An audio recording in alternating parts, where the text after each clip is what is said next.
Is this officially the end of the government bailing out Canada Post? There will be instances, if you look at the financials, where Canada Post will have to come back to the government for cash injections.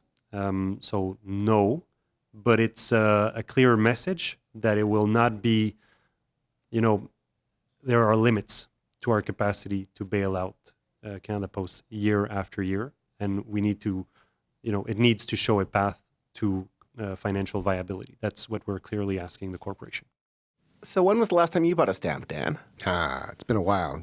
And I checked because I know where I keep my stamps. I have one booklet here in the office and one at home. So I checked both booklets.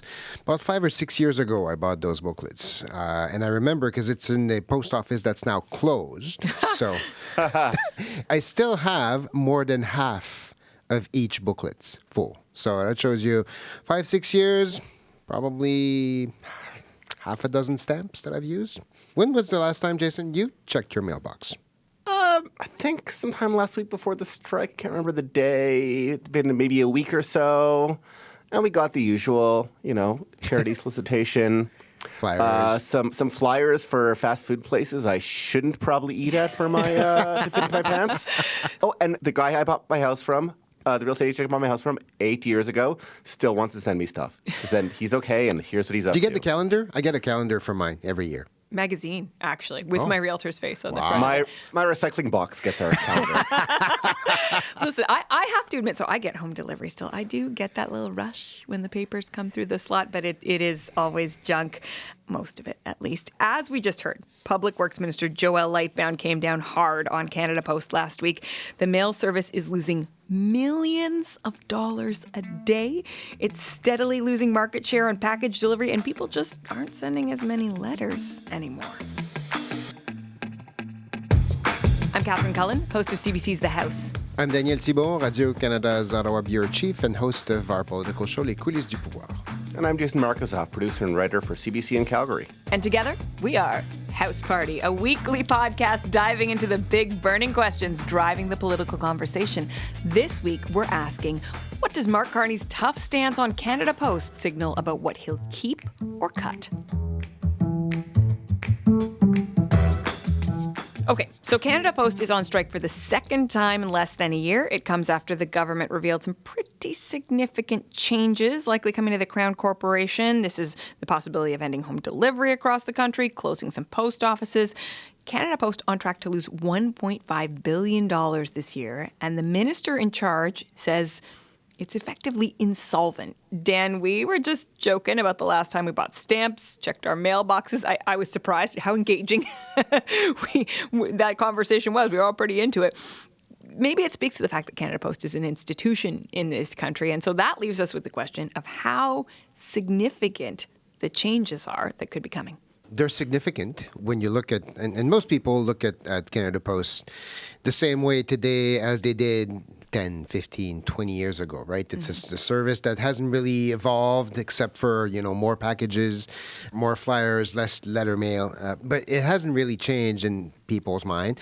What they're looking at is a significant shift in what the corporation would be if it goes ahead with what the Minister Joel Lightbound is asking them to do. And it means rethinking dramatically the way they're doing business, moving away from letter, home delivery, focusing more on parcel, e-commerce, delivery on nights and weekends, and finding a way to make it profitable, finding a way to make sure that it doesn't cost. I think you said millions of dollars. I think they evaluate at about $10 million a day they're losing or something like that.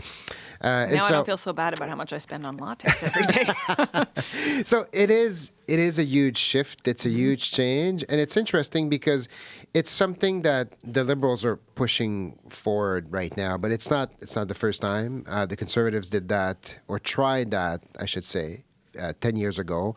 And funny enough, the Liberals campaigned against that and brought everything back to the status quo back in 2015 when Justin Trudeau was elected. So we're basically came around full circle. We're going back to what was envisaged at some point 10 years ago. Well, and that's part of the Conservative critique here, right, Jason? Which is like the Liberals sort of let things lie fallow for too long. They should have acted sooner. What are you thinking about the significance of the changes?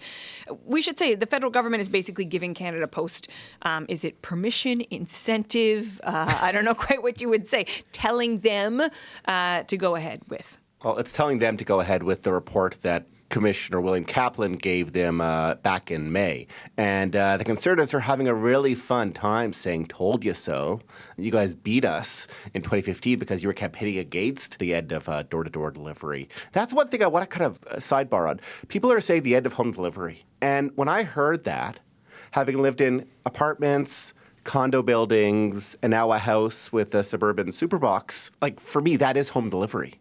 And for a lot of Canadians, including in a lot of rural areas where it's too remote to, drop off farm to farm to farm, so you have rural super boxes for 75% of the public. This is a different organization than it was so long ago. I've listened to some of the people from CUPW, the Canadian Union of Postal Workers, talking about how this is a service. You can't compare this to a business. You can't call this a business because you don't call it healthcare. You don't look at healthcare to return on investment. You don't call the firefighters or police department. But I don't think people see it the same way. Maybe they did 50 years ago or decades ago before the advent of email. But this service is not as essential, or there's not a monopoly on this service. Healthcare, there is one medical system for a doctor, one place you get police service. There's not one place you get information anymore like you used to. So this might not be landing with the public in the same way that it would have even 20 years ago, back when letter volumes was more than double. I will say, though, I think in some ways this whole conversation reminds us about some of the, fault lines, divisions makes it sound sort of negative, but the different realities that people in this country live. If you are living in a more rural or remote community, Canada Post really still has incredible importance. I remember back the previous labor dispute over this, hearing interviews on CBC Radio with people who were saying, we won't have Christmas if Canada Post isn't there to deliver our packages to our remote community. Santa Claus is not coming to town. And even now, when you look at what is playing out at this moment, you have groups like charities that in some cases, maybe a third of their donations still come through the mail. This is a really important moment for them. You have small businesses. Last week on the pod, I confessed that I had purchased a greeting card from the United States. I remember. A small business owner. I don't think I'm going to get that greeting card now, given this labor dispute and the fact that it does, all indications are that this is going to last for some time. I will say the one other thing, the minister, Joel Lightbound, did remind me of one of my top 20, maybe not top 10, favorite Canadian political moments. 2015, Denis Coderre, mayor of Montreal, with his jackhammer. This is how politicized Canada Post is, right? He actually took a jackhammer to a concrete slab that was for a community mailbox. It was going to be in basically kind of a park area in Montreal. And with several of the other mayors from the island of Montreal jackhammered this thing to say no way, Canada Post, you get out of here. This isn't acceptable. And he had all these other mayors on side with him. This is there have been moments, at least in Canadian politics. People thought he might get charged by the police for this act of public vandalism. So Canada Post, it used to be a really hot topic. Who else watched that day? Who? Justin Trudeau, who's an MP for a riding on the island of Montreal. And he totally understood what was going on, right? Because Coderre was breaking down a concrete base for a community mailbox. There was quite a bit of pushback in Montreal because of that. Where are we going to put those mailboxes? Can we really apply a model like that to a larger city? And I think that was probably something that led the Liberals to adjust their platform to say, you know what? I think Canada Post, for urban settings, big cities, Canada Post still is an essential service, or at least it's too complicated to find centralized delivery spot for us to go in that direction. That probably helped the Liberals a little bit in places like urban centers where they got quite a few votes. And so I think this whole thing, and Coderre should we mention? It was a Liberal Was a MP Liberal, yeah. before he was the mayor of Montreal. It might have helped them, but it's not like, it wasn't pot legalization. You know, it wasn't that catalyzing a force. And I guess the question is, as well, if that helped Trudeau in 2015, what is this doing to Carney and the government and the Liberals in 2025? Yeah. I think it helps at some point, if only because we haven't seen the budget yet, but there's no way you can walk into a lockup or the House of Commons with a budget that will be imposing restrictions, severe cuts in some budgets, and then turn around and keep giving $1.5 billion to Canada Post every year, right? You need to treat everything equally, and I think it's probably part of the thinking of the government right now. We can't go that way if we're going to ask them to cut this way. I just want to say, like, for the record, Canada Post is supposed to be a self-sustaining thing, just so folks understand. This isn't supposed to be something that the federal government is supposed Single to be shareholder, funding. and that's Ottawa. Voila. But because things have been going so darn badly, the federal government had to bail them out to the tune of over $1 billion in loans, I believe, mostly. Yes. But as we heard at the top of the show, the possibility that could continue to happen as the business or Crown Corporation sputters, that is part of the sort of financial economic reality we're looking at here. But there's another piece of this puzzle, right? Which is, like, there's some really interesting conversations around labor as well as what Mark Carney is going to do with the budget. Let's get to that right after this break. So the Liberals are cracking down on Canada Post. The Conservatives are saying, we tried to do this 10 years ago. And then there's the NDP. You know, this is a kind of a stock issue for the NDP. Looked at Heather McPherson, the Edmonton MP who's running for leadership. Her Instagram post, she's out there a couple days after launching her campaign with a CUPW worker. And I think back to 2011, the last time there was a big strike, and Jack Layton. People forget about the former NDP leader in part. They remember that he won the election, you know, holding up his cane in 2011, May 2011. And they remember him in July 2011, looking ghastly ill before he passed away. I think people forget what his big master moment was while he was opposition leader. And that was this big 2-day, everybody in the House filibuster to fight a Stephen Harper back to work order to end that year's strike, the last really, really big Canada Post strike. And the reason I bring it up is because people don't remember that about Jack Layton. That was kind of this moment that's sort of forgotten to a lot of time, unless you're a nerd like me who remembers it. And to me, it's a safe space, Jason. That's because it feels so good to share this story with you guys. But it's not this widely, universally galvanizing moment of his. Him winning, him overcoming the odds, becoming this plucky NDP leader to win was emotionally relevant to people. His passing and his health problems, his decline was, but people can identify with fighting for the rights of postal workers in the same way. And that's the challenge the NDP has. This is their base. This is certainly their political base.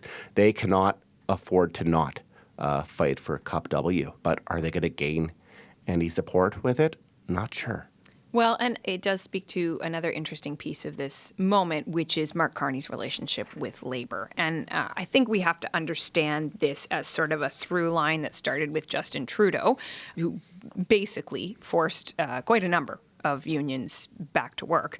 But I think it takes on a different tone with Mark Carney, because not only are they building on what happened under Trudeau, but also there is this sense that Mark Carney is more economically minded. We're still sort of figuring out what he stands for. We had the Air Canada work stoppage and the decision to take measures that would send them back to work.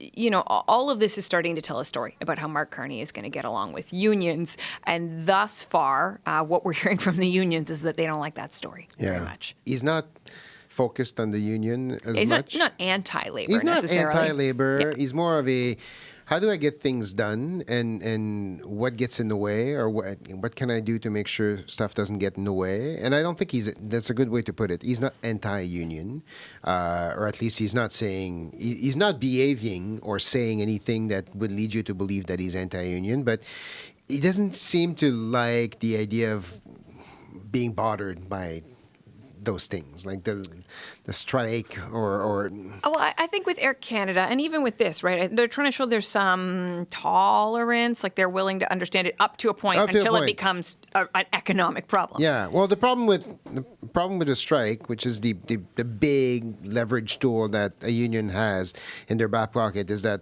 for it to work, it needs to be slightly painful. It needs to show, and so and when the government starts not liking that, when it gets slightly painful, it shows that it's a very, very short window for the government where we're good, we're gonna talk, we're gonna let it go for a while, and then when it gets to the crunch time of the pain, then what do we do to make it stop?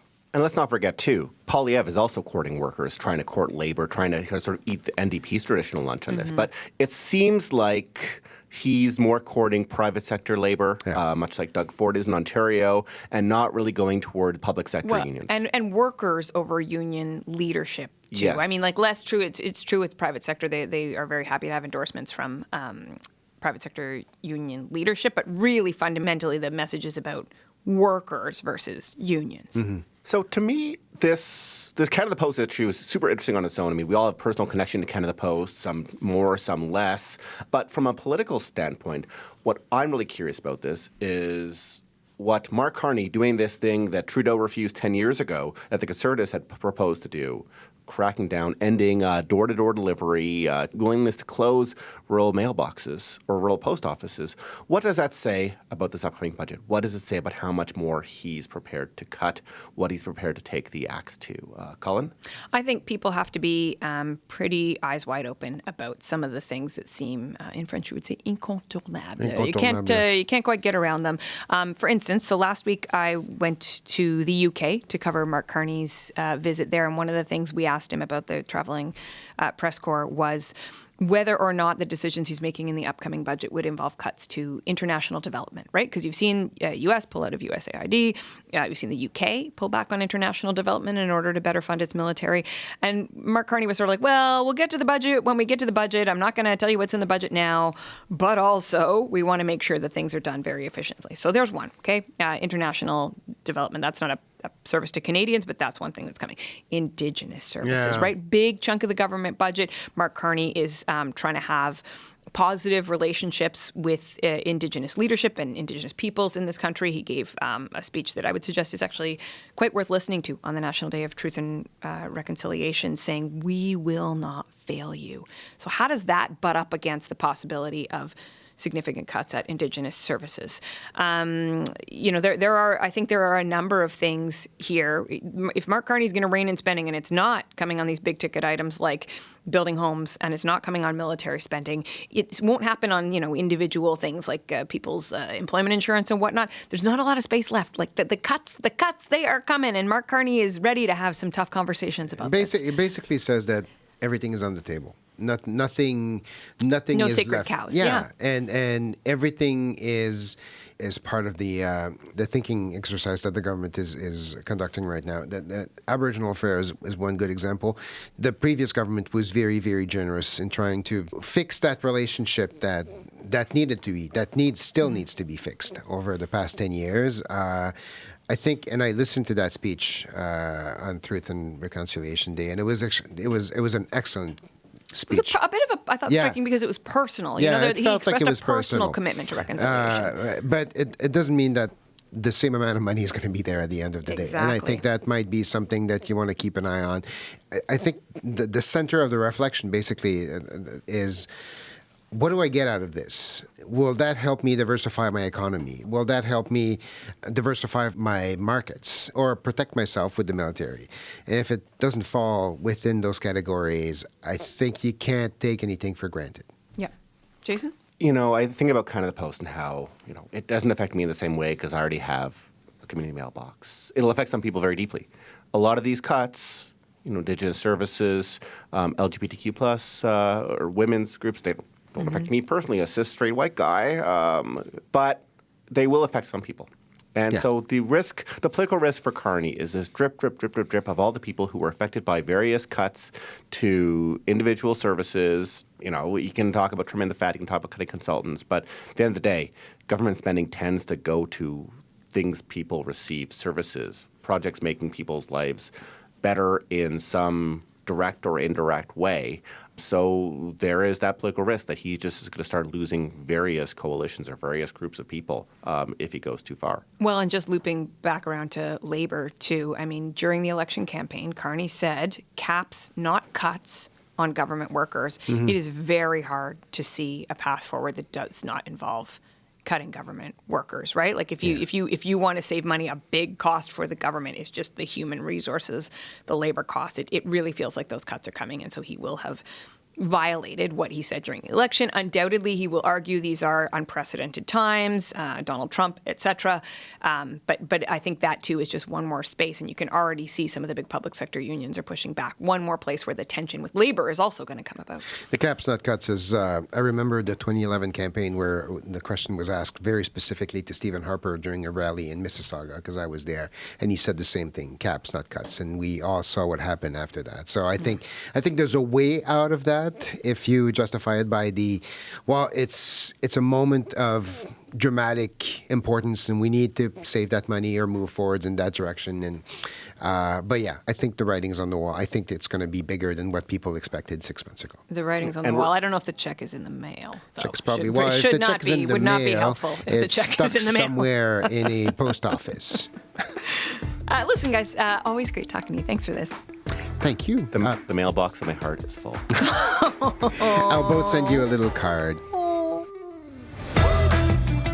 Okay, that is it for House Party this week. Let us know what you think of the pod. You can email us at thehouse@cbc.ca. Thank you to our amazing production team, Kristen Everson, Emma Godmere, and Jennifer Chevalier.